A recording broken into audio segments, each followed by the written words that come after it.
Hello students, I am again back with part 2 of chapter number 1, our constitution and its salient features. Beta, I hope you all have seen part 1 of this chapter. If not, do watch it.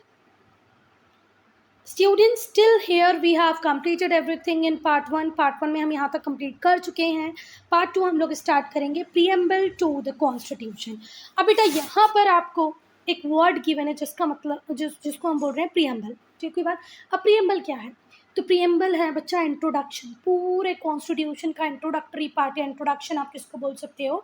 Constitution को. आपकी ma'am इसमें से एक भी mark नहीं cut करेगी अगर simple ma'am पूछे व्हाट इज प्रियम्बल और आप एक लाइन में लिख दो a preamble is an introduction to constitution. क्या है preamble? Introduction to constitution. Constitution का इंट्रोडक्शन ही क्या है? प्रियम्बल है. ठीक हुई बात. ये बस इतना काफ़ी है. Preamble is an introduction to constitution. एक प्रोवर्ब है, एक मुहावरा है, वॉक्स बिफोर यू रन. मतलब दौड़ने से पहले चलना सीखो. तो ऐसे ही आप कॉन्स्टिट्यूशन पढ़ने जाएं, कॉन्स्टिट्यूशन के बारे में बात करें, उसके पहले आपको पता होना चाहिए बहुत अच्छे से क्या प्रियम्बल. क्योंकि प्रियम्बल आपको बताएगा बच्चा वो सोर्सेज, वो ऑब्जेक्ट्स और कंटेंट जो किसके हैं? कॉन्स्टिट्यूशन के हैं. It walks before the constitution. और ये हमें बताता है sources, the objects and contents of the constitution. Constitution के ऑब्जेक्ट्स, कॉन्स्टिट्यूशन के कंटेंट, कॉन्स्टिट्यूशन के सोर्सेज कौन बताता है हमें? प्रियम्बल. प्रियम्बल क्या है? Introduction to constitution. आगे बात समझ में. बहुत टाइम तक जितने भी एक्सपर्ट्स थे, कॉन्स्टिट्यूशनल लॉ एक्सपर्ट्स थे या जो दूसरे लॉ जानने वाले जो लोग थे, वो कहते थे कि यार ये प्रियम्बल जो है ये कॉन्स्टिट्यूशन का इंटीग्रल पार्ट नहीं है. पर बेटा एक बहुत ही इम्पॉर्टेंट केस है. आप लोग अगर अभी ज़्यादा पॉलिटी को डीप में पढ़ेंगे तो सबसे पहले आपको पढ़ना पड़ेगा केशवानंद भारती केस. सबसे पहले तो नहीं, पर पॉलिटी केशवानंद भारती केस के बिना पूरी नहीं है. तो जब केशवानंद भारती केस हुआ तो उस केस में सुप्रीम कोर्ट ने ये बोला कि भाई ये जो प्रियम्बल है ये कॉन्स्टिट्यूशन का ही पार्ट है. ठीक हुई बात. आप ये जितने भी चौधरी लोग हैं, जितने भी समझदार लोग हैं, ज्ञानी लोग हैं, आप जो ये कहते हैं कि कॉन्स्टिट्यूशन का इंटीग्रल पार्ट नहीं है प्रियम्बल, ये गलत है. कॉन्स्टिट्यूशन प्रियम्बल का इंटीग्रल पार्ट है. ये केशवानंद भारती केस में किसने कहा? सुप्रीम कोर्ट ने कहा. ठीक है बात. For the long time experts on constitutional law के एक्सपर्ट कहते थे कि जो प्रियम्बल है वो इंटीग्रल पार्ट नहीं है कॉन्स्टिट्यूशन का. पर जब केशवानंद भारती केस आया तो सुप्रीम कोर्ट ने ruled that preamble was a part of constitution. Preamble भी कॉन्स्टिट्यूशन का पार्ट है. किस केस में कहा सुप्रीम कोर्ट ने? केशवानंद भारती केस में कहा. It contain the basic structure और फ्रेमवर्क ऑफ कॉन्स्टिट्यूशन. प्रियम्बल क्यों इंटीग्रल पार्ट है कॉन्स्टिट्यूशन का? क्योंकि इसके अंदर वो बेसिक स्ट्रक्चर है, वो फ्रेमवर्क है. किसका? कॉन्स्टिट्यूशन का. क्योंकि प्रियम्बल कंटेन करता है बेसिक स्ट्रक्चर और फ्रेमवर्क ऑफ कॉन्स्टिट्यूशन, इसीलिए ये कॉन्स्टिट्यूशन का इंटीग्रल पार्ट होगा. किसने कहा? ये सुप्रीम कोर्ट ने कहा. किस केस में कहा? केशवानंद भारती केस में कहा. अब हम पढ़ेंगे हिस्टोरिकल बैकग्राउंड को. तो बच्चा जो हमारा प्रियम्बल है उसकी भी एक इंटरेस्टिंग हिस्टोरिकल बैकग्राउंड है, हम उसको डिस्कस करेंगे. पर उसको डिस्कस करने के पहले एक इंपॉर्टेंट इन्फॉर्मेशन है जो आपको लर्निंग करनी है, वो कि बेटा अगर आपसे पूछा जाए कि वो पहली कौन सी कंट्री थी जिसने प्रियम्बल के साथ कॉन्स्टिट्यूशन को बनाया, तो वो थी USA. United states of America पहली कंट्री थी जिसने अपने कॉन्स्टिट्यूशन की शुरुआत किसी के प्रियम्बल से. उसके बाद जितनी भी कंट्रीज़ आज़ाद हुई जिन्होंने भी अपने संविधान को लिखा, कॉन्स्टिट्यूशन को लिखा, सबने शुरुआत किससे की? प्रियम्बल से की. ज़्यादा कंट्रीज़ ने, कुछ कंट्रीज़ ऐसी थी जिन्होंने नहीं भी की. चलो तो हम देखते हैं. तो हमारी जो संविधान सभा, उसका जो पहला सेशन मतलब पहली मीटिंग हुई वो कब हुई? 9 दिसंबर 1946 को हुई. तो जवाहरलाल नेहरू इसमें एक रेजोल्यूशन लेके आते हैं. इस रेजोल्यूशन का मतलब क्या होता है बच्चा? ऑफर, प्रपोजल, संकल्प. हिंदी क्या होगा? संकल्प. एक ऑफर, एक प्रपोजल लेके आते हैं. कहाँ पर? कॉन्स्टिट्यूएंट असेंबली में. और इसे क्या कहा जाता है? Objectives resolution. क्या कहा गया? इसे ही ऑब्जेक्टिव्स रेजोल्यूशन. अब जो ऑब्जेक्टिव रेजोल्यूशन की जो इनिशियल शुरुआती जो ओपनिंग सेंटेंसेस थे वो क्या थे? This constituent assembly declare. ये कॉन्स्टिट्यूएंट असेंबली संविधान सभा डिक्लेयर करती है कि हम बिल्कुल दृढ़ निश्चयी हैं. सालिम मतलब होता है कर्तव्यनिष्ठ हैं कि हम इंडिया को प्रोक्लेम करते हैं, हम इंडिया को बनाएंगे. क्या बनाएंगे? एक इंडिपेंडेंट सोवरेन रिपब्लिक. इंडिपेंडेंट का मतलब होता है स्वतंत्र, सोवरेन का मतलब होता है संप्रभु, और रिपब्लिक का मतलब होता है गणतंत्र. हम भारत को एक स्वतंत्र संप्रभु गणतंत्र बनाएंगे. और इसके लिए हम क्या लिखने जा रहे हैं, कॉन्स्टिट्यूशन। हमें अब भविष्य में भी तो हमारे भारत को गवर्न करना है, प्रॉपरली रन करना है, तो इसके लिए हम क्या बना रहे हैं बेटा, एक कॉन्स्टिट्यूशन। ठीक है, चलो तो फिर से एक बार समझने की कोशिश करो कि क्या कहा गया शुरुआती लाइनों में, जो ऑब्जेक्टिव रेजोल्यूशन की शुरुआती लाइन थी कि हम दृढ़ निश्चय करते हैं, हम कर्तव्य निश्चय कि हम भारत को एक इंडिपेंडेंट मतलब स्वतंत्र संप्रभु मतलब सोवरेन, इसका मतलब होता है कि इंटरनल एक्सटर्नल डिसीजन हमारे अपने होंगे, कोई रशिया, कोई यूएसए, कोई इंग्लैंड हमारे ऊपर कोई जोर नहीं चलाएगा, हम अपने डिसीजन खुद लेंगे। रिपब्लिक का मतलब होता है गणतंत्र नेशन बन जाएंगे, मतलब हमारी कंट्री का जो हेड होगा वो कैसा होगा, इलेक्टेड होगा। ठीक है बात, चलो। और हम लोग मिल बैठ के क्या बनाने आए हैं यहाँ पर, एक कॉन्स्टिट्यूशन जो क्या करेगा, फ्यूचर गवर्नेंस में हेल्प करेगा। अब बेटा इसके बाद ये जो ऑब्जेक्टिव्स रेजोल्यूशन था ये किसके पास पहुंचा, ड्राफ्टिंग कमेटी के पास पहुंचा। तो ड्राफ्टिंग कमेटी ने इसमें कुछ वर्बल चेंजेस किए। मतलब देखो, ऑब्जेक्टिव्स रेजोल्यूशन किसने रिप्रेजेंट किया था, नेहरू जी ने। बाद में ये ड्राफ्टिंग कमेटी के पास पहुंचा जिसको हेड कर रहे थे कौन, अंबेडकर। उन्होंने इसमें कुछ चेंजेस किए, पर 1976 में हमारे प्रियम्बल में 2 नए शब्द जुड़े, कुछ और चेंजेस आए। तो आज का प्रियम्बल कैसा है वो देखो, we the people of India, हम भारत के लोग कर्तव्य निष्ठता से डिसाइड करते हैं, बिल्कुल फर्म है इस बात के लिए हम कि हमारा जो भारत होगा वो सोवरेन होगा, सोशलिस्ट होगा, सेक्युलर होगा, डेमोक्रेटिक होगा और डेमोक्रेटिक रिपब्लिक होगा। तो मेरी बात सुनो, देखो सोवरेन पहले ही था, रिपब्लिक पहले से ही था ना, सोवरेन रिपब्लिक पहले से ही थे, ये दोनों शब्द पहले से ही थे। अब उसमें क्या जुड़ गया, सोशलिस्ट और सेक्युलर जुड़ गया। तो सोवरेन का मतलब होता है संप्रभु, है ना। सोशलिस्ट का मीनिंग होता है, सोशलिस्ट का मीनिंग क्या होता है, समाजवादी। सेक्युलर का मीनिंग क्या होता है, धर्मनिरपेक्ष। तो हम सोवरेन तो पहले भी थे, संप्रभु तो पहले ही थे, हम अपने डिसीजन खुद लेंगे, इंटरनल एक्सटर्नल ये हमने पहले ही डिसाइड कर लिया था।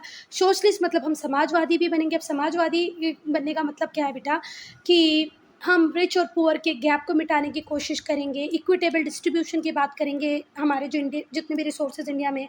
सेक्युलर मतलब हम धर्म निरपेक्ष रहेंगे, बहुत सारे धर्म हमारी कंट्री में रहेंगे पर भारत का कोई धर्म नहीं रहेगा, हम सारे रिलीजन को इक्वल इंपॉर्टेंस देंगे, पर ऐसा नहीं कि कोई धर्म को अपना मान के और उसके प्रोपेगेशन में लग गए, ऐसा नहीं करेंगे। डेमोक्रेटिक रिपब्लिक का मतलब होता है लोकतांत्रिक गणराज्य, मतलब जो हमारी कंट्री का हेड होगा वो इलेक्टेड तो होगा पर उसके लिए 1 मैन 1 वोट 1 वैल्यू के आधार पे उसका चुनाव होगा। ठीक है बात, चलो। And to secure all its citizen, और हमने हमारे सिटीजन्स के लिए क्या सिक्योर किया बच्चा, जस्टिस, भले ही वो सोशल हो, इकोनॉमिक हो और पॉलिटिकल हो। आज हम सबको वोट डालने का अधिकार है ना। सोसाइटी में कोई अनटचेबिलिटी नहीं है, हम सब इक्वल हैं। इकोनॉमिक जस्टिस ज़रूर अभी नहीं है पर भविष्य में वो भी आ जाएगा। तो जस्टिस है हमारी कंट्री में, भले तीनों टाइप के, social, economic, political.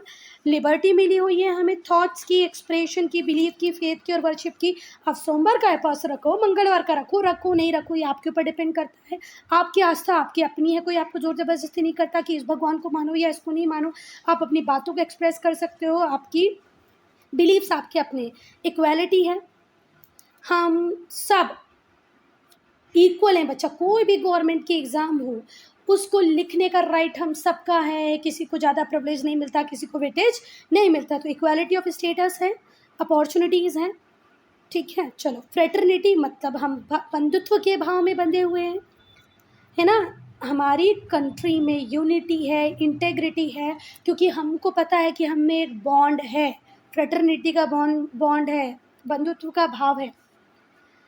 In our constituent assembly, हमारी कॉन्स्टिट्यूएंट असेंबली में 26th day of November 1949 do hereby adopt enact and give to our self this constitution. हमने 26 नवंबर को 1949 में अपने आप को क्या दिया, एक संविधान दिया, उसको अंगीकृत कर लिया है, मतलब अपना लिया है, इनेक्ट कर लिया है ना, किसको, कॉन्स्टिट्यूशन को।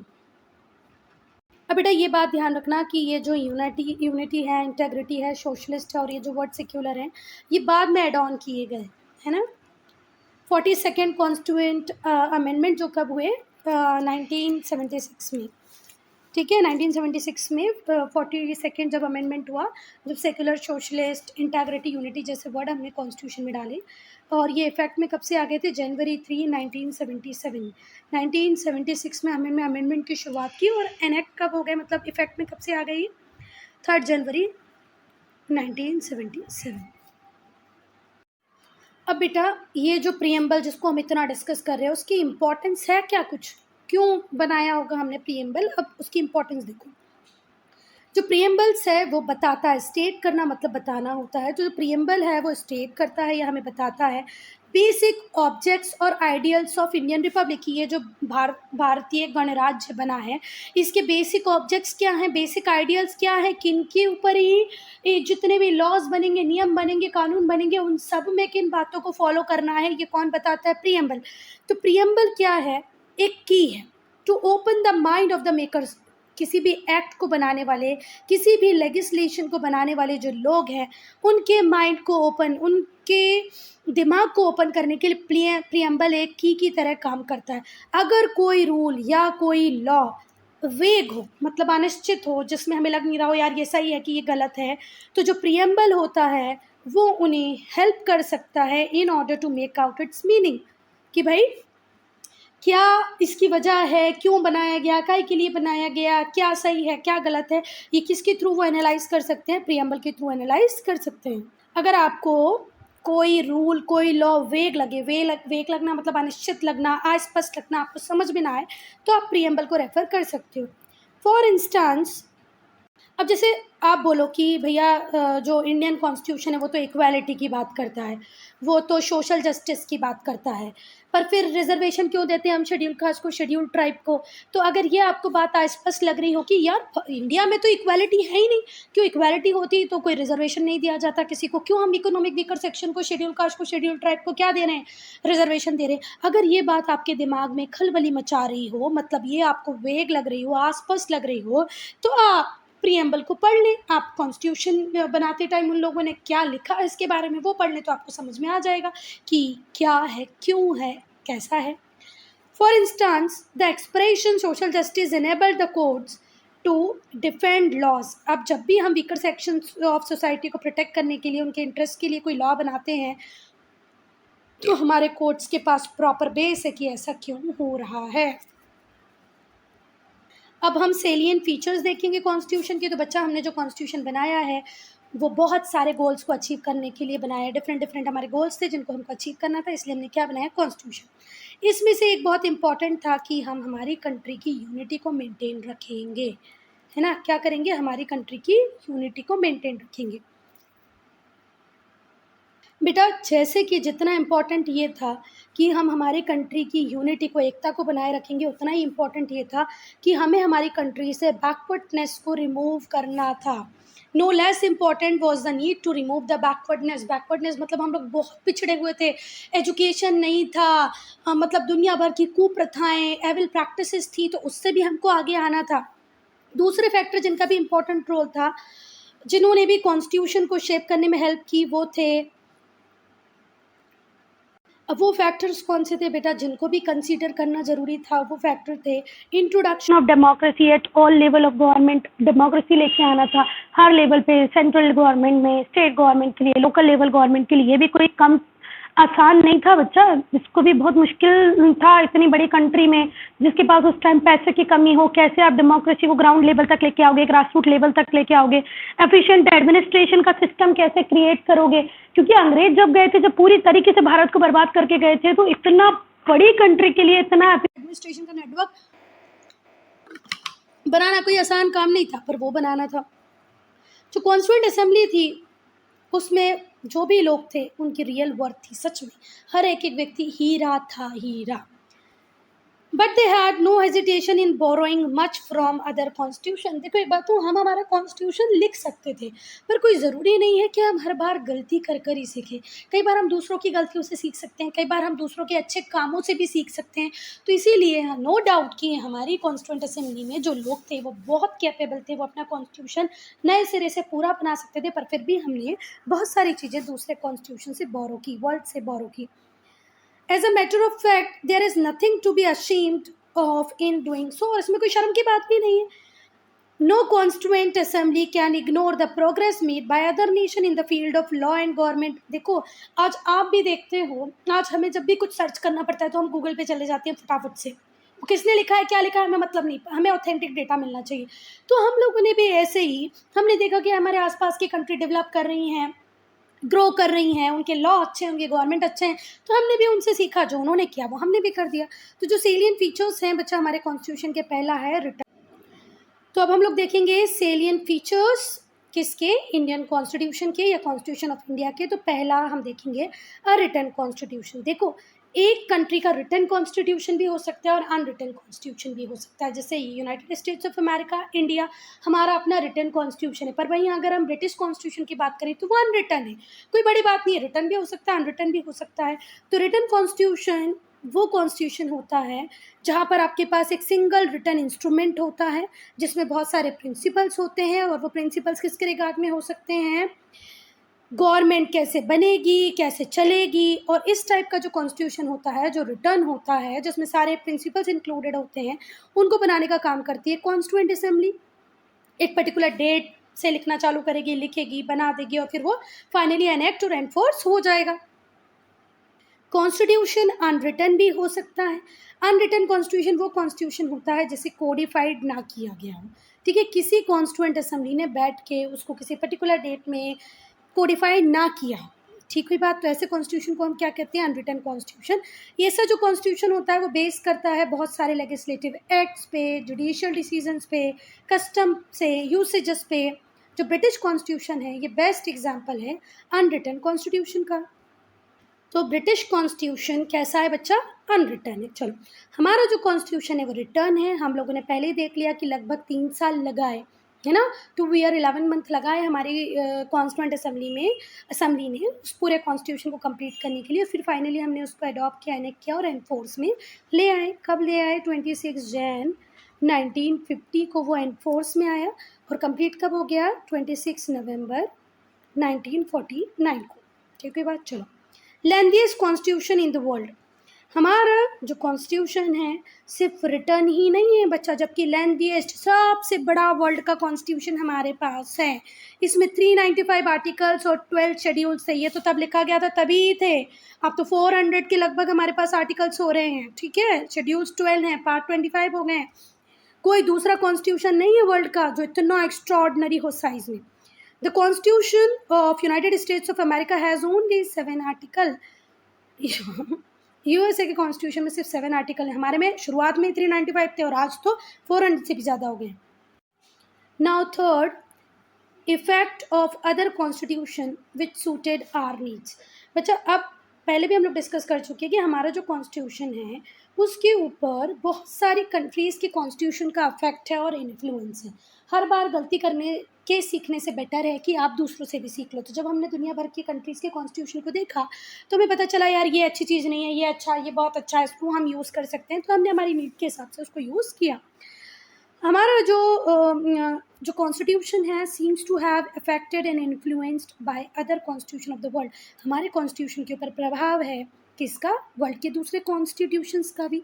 जैसे जो ग्रेट ब्रिटेन है, कनाडा है, ऑस्ट्रेलिया है और इंडिया है, हम सब बिलीव करते हैं पार्लियामेंट्री गवर्नमेंट में और रूल ऑफ लॉ में। तो हम इन कंट्रीज़ में भी रूल ऑफ लॉ है, हमने हमारी कंट्री में भी रूल ऑफ लॉ रखा है।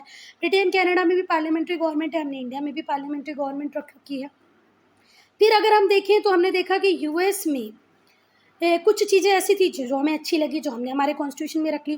Following the example of USA, our constitution laid down the principle of judicial review, हमारे कॉन्स्टिट्यूशन ने भी यूएसए को देखते हुए जुडिशियल रिव्यू का कॉलम रखा।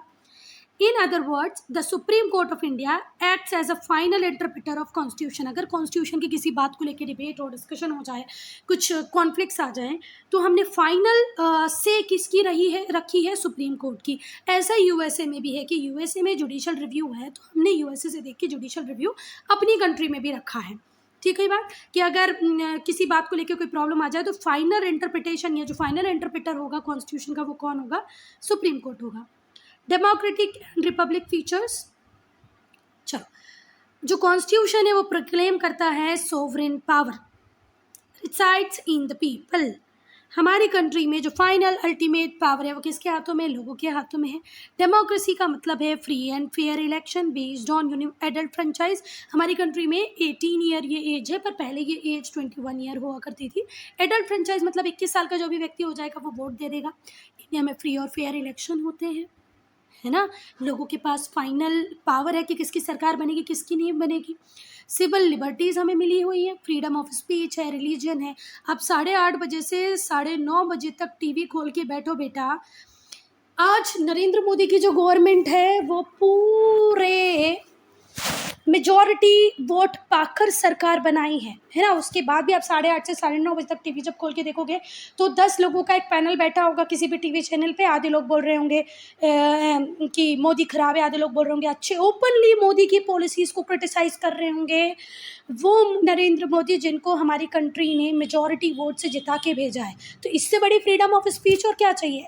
किसी भी धर्म के लोग को लोग कुछ भी बोलने लग जाते हैं, किसी भी सीएम किसी भी पीएम के लिए कुछ भी बोल देते हैं। क्या तुम्हें लगता है कि इससे बड़ी कोई फ्रीडम ऑफ स्पीच आपके और होनी चाहिए? हमारे पास है।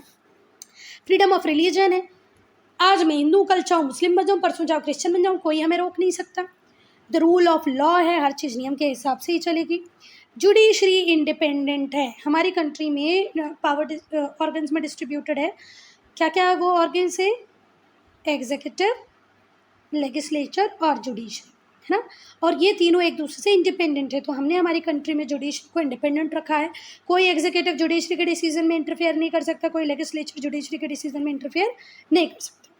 चलो, हमारा जो कॉन्स्टिट्यूशन है वो हर तरीके के भेदभाव, डिस्क्रिमिनेशन को प्रोहिबिट करता है, बंद करता है, ख़त्म करने की बात करता है। भले ही वो धर्म के नाम पे हो, रेस के नाम पे हो, कास्ट के नाम पे हो या सेक्स के नाम पे हो। सेक्स बोले तो मेल और फीमेल के नाम पे आप डिस्क्रिमिनेशन नहीं कर सकते, हिंदू मुस्लिम के नाम पे डिस्क्रिमिनेशन नहीं कर सकते, बिहारी या मद्रासी गुजराती उसके नाम पे डिस्क्रिमिनेशन नहीं कर सकते, ना ही तो जात पात के नाम पे डिस्क्रिमिनेशन या भेदभाव कर सकते हो, ऐसा कुछ भी नहीं। इंडियन यूनियन रिपब्लिक है।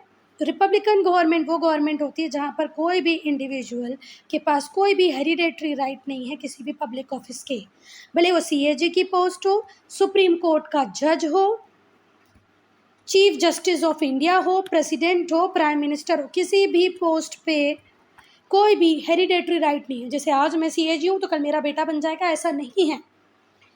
सब अपने अपने एक्सपीरियंस से सारे क्वालिफिकेशन क्राइटेरिया को फुलफिल करके ही किसी पोजीशन तक पहुंचते हैं। तो बेटा जो भी रिपब्लिक कंट्री होती है वहाँ पर कोई भी किंग और क्वीन नहीं होते। इसका मतलब ब्रिटेन रिपब्लिक कंट्री नहीं है क्योंकि वहाँ पर किंग है, वहाँ पर क्वीन है। पहले क्वीन थी, क्वीन की डेथ के बाद अभी किंग बन गए हैं चार्ल्स, है ना। तो हमारा इंडिया तो रिपब्लिक है। चलो, क्योंकि हमारे इंडिया का जो हेड है प्रेसिडेंट वो इलेक्टेड होता है, वो 5 ईयर के लिए ऑफिस को होल्ड करता है, 5 साल बाद उसको अपने ऑफिस को छोड़ना पड़ता है, या वो री इलेक्ट होना चाहे, सारी पॉलिटिकल पार्टीज येस बोले तो वो री इलेक्शन के लिए भी खड़ा हो सकता है। यूएसए भी रिपब्लिक कंट्री है, फ्रांस भी रिपब्लिक कंट्री है, पर ग्रेट ब्रिटेन दूसरी तरफ हेरिडेटरी मोनार्की है। ब्रिटेन में क्वीन हो सकती है, किंग हो सकता है, पर इनके भी जो फंक्शंस है वो नॉमिनल है, नाम मात्र के। इनकी कंट्री में भी प्राइम मिनिस्टर होता है। अभी प्राइम मिनिस्टर कौन है बेटा? ऋषि सुनक। जो मेन गवर्नेंस का काम है वो तो प्राइम मिनिस्टर ही करते हैं। जितनी भी सेरेमनीज वगैरह होती हैं उसमें किंग का रोल होता है। चलो, तो इनका कोई रियल फंक्शन नहीं है गवर्नेंस में। अगर मैं इंडिया की बात करूँ तो इंडिया एक डेमोक्रेटिक रिपब्लिक कंट्री है, वहीं पर जो ब्रिटेन है वो डेमोक्रेसी तो है पर रिपब्लिक नहीं। क्यों? क्योंकि वहाँ पर जो हेड ऑफ द स्टेट है वो है किंग और वो पोजीशन होती है hereditary. Then universal adult franchise. चलो, हमारा जो कॉन्स्टिट्यूशन है वो यूनिवर्सल एडल्ट फ्रेंचाइज पर बेस करता है। 1989 में 9 तक जो वोटिंग एज थी वो 21 थी, फिर 1989 के बाद वोटिंग एज हमने कितनी कर दी? 80। जब हम आज़ाद हुए, आज़ाद होने के बाद 1989 तक हमने वोटिंग की एज को कितना रखा? 21 साल। पर 1989 को में हमने रियलाइज़ किया यार ये तो बहुत ज़्यादा है बच्चा, तो हमने इस एज को कितना कर दिया? 18 साल। और इस एज को कम करने के पीछे हमने क्या लॉजिक दिया कि अगर हम इन्फ्रेंचमेंट कर लेते हैं यूथ का, तो हो सकता है जो डिसीजंस आए वो ज़्यादा सेंसिबल आए, ज़्यादा क्रिएटिव आए, यूथ भी अपने आप को ज़्यादा कैपेबल समझने लगे कि यार अब मैं सरकार चुन सकता हूँ तो अपना डिसीजन तो खुद ले ही सकता हूँ। हमारे कॉन्स्टिट्यूशन ने वोटिंग राइट सबको दिए हैं। अगर आप इंडिया के सिटीजन हो तो आप वोट डाल सकते हो, बस ये है कि आपकी उम्र 18 साल से कम नहीं होनी चाहिए। एक बार 18 साल की हो जाओ तो फिर वोट डाल सकते हो। Third is not otherwise disqualified under any law. और कई बार ऐसे होते हैं कि आप अनसाउंड माइंड के हो, पागल हो, तो आप वोट क्या ही डालोगे, तो उसके लिए भी क्राइटेरिया। बेटा जो जनरल इलेक्शन हुआ 17th लोकसभा के लिए, कब हुआ? अप्रैल में 2019 में। तो ये जो लोकसभा के इलेक्शन हुए ये डेमॉन्स्ट्रेट करते हैं, ये बताते हैं कि हमारे यहाँ जो पावर का कंपटीशन है ये सीक्रेटिव नहीं है, ओपन है। नियरली 900 मिलियन पर्सन्स ने राइट टू वोट को एंजॉय किया 17th जनरल इलेक्शन में।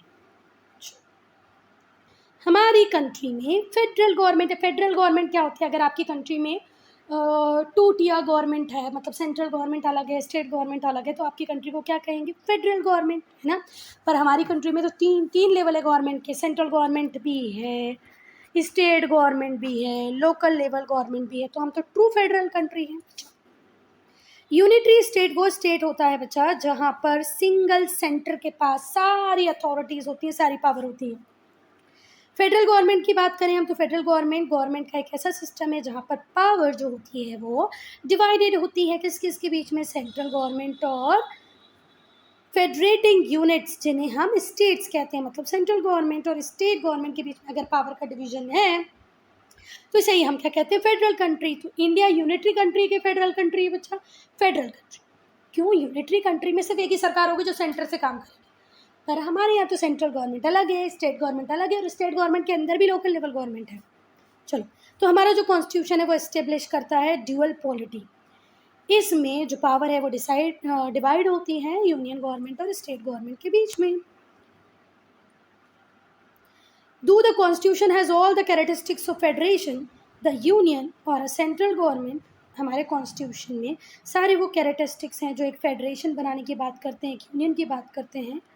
तो जो यूनियन और जो सेंट्रल गवर्नमेंट है उसके पास बहुत सारी पावर है बच्चा। हमारी कंट्री में अगर हम बोलें कि सेंट्रल गवर्नमेंट और स्टेट गवर्नमेंट में ज़्यादा पावरफुल कौन है, तो वो सेंट्रल गवर्नमेंट है, क्योंकि हम एक होल्डिंग टुगेदर फेडरेशन है बेटा। जब हम आज़ाद हुए तो हर स्टेट अपनी अपनी दिशा में अलग अलग जाना चाहता था, तो वल्लभ भाई पटेल की कृपा थी कि उन्होंने सब पूरे स्टेट्स को साथ में होल्ड करके रखा, इसलिए हमने सेंटर को ज़्यादा पावर दिया एज़ कम्पेयर टू स्टेट।